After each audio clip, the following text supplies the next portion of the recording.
takeaway of the budget 2021 are right here on your television screen. So there is a 137% hike in health allocation, which is the highest yet. So the focus is of private partnership, public-private partnership in the health sector. That is what the government is aiming for.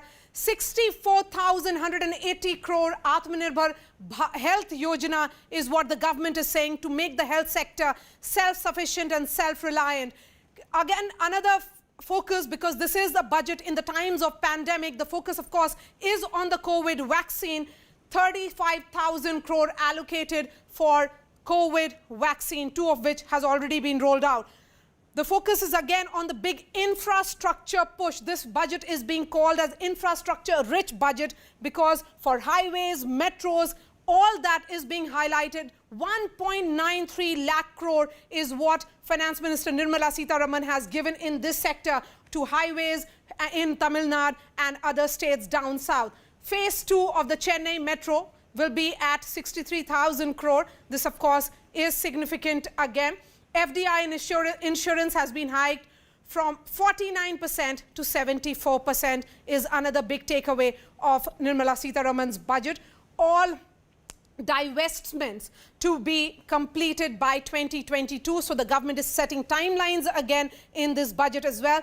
2.5 lakh crore paid to Kisan for wheat, rice. This is, remember, Nirmala Sitharaman had announced 5 such packages during the initial months of the pandemic in the last 9 months, particularly keeping the Kisan or the farmers in mind. Tax relief for senior citizens above the age of 75. This again is coming as a big relief for them. So the big takeaway is of no double taxation for NRIs, some relief for the NRIs too, coming in this budget that has been presented by Finance Minister Nirmala Sitharaman. The big focus, as we are living in the times of pandemic, of course, is on health. Let's listen in to what Finance Minister had to say, particularly announcing that aspect of health infrastructure.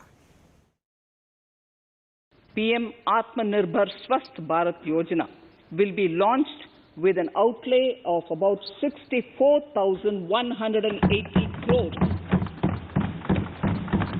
over 6 years. This will develop capacities of primary, secondary and tertiary care health systems, strengthen existing national institutions and create new institutions to cater to detection and cure of new and emerging diseases. Setting up of 15 health emergency operation centers and 2 mobile hospitals. The National Infrastructure Pipeline, which I announced in December 2019, is the first of its kind. Whole of government exercise ever undertaken by Government of India. The NIP was launched with 6,835 projects.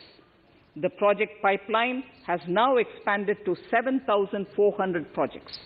Around 217 projects worth rupees 1.10 lakh crores under some key infrastructure ministries have been completed.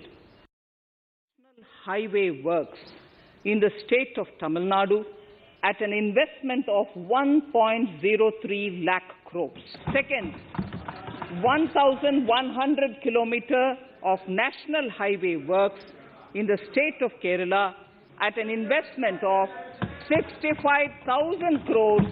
Third, 675 kilometers of highway works in the state of West Bengal at a cost of 25,000 crores in the state of Assam. Further works of more than 34,000 crores covering more than 1,300 kilometers of national highways will be undertaken in the state in the coming 3 years. I propose to amend the Insurance Act 1938 to increase the permissible FDI limit from 49% to 74% in insurance companies and allow foreign ownership and control with safeguards. Under the new structure, the majority of directors on the board and key management persons would be resident Indians. Fiscal deficit in RE 2020 to 2021 is pegged at 9.5% of GDP. We would need another 80,000 crores, for which we would be approaching the market in these 2 months. The fiscal deficit in BE 21-22 is estimated to be 6.8% of the GDP. We plan to continue with our path of fiscal consolidation and intend to reach the fiscal deficit level below 4.5% of the GDP by 2025-2026, with a fairly steady decline over the period.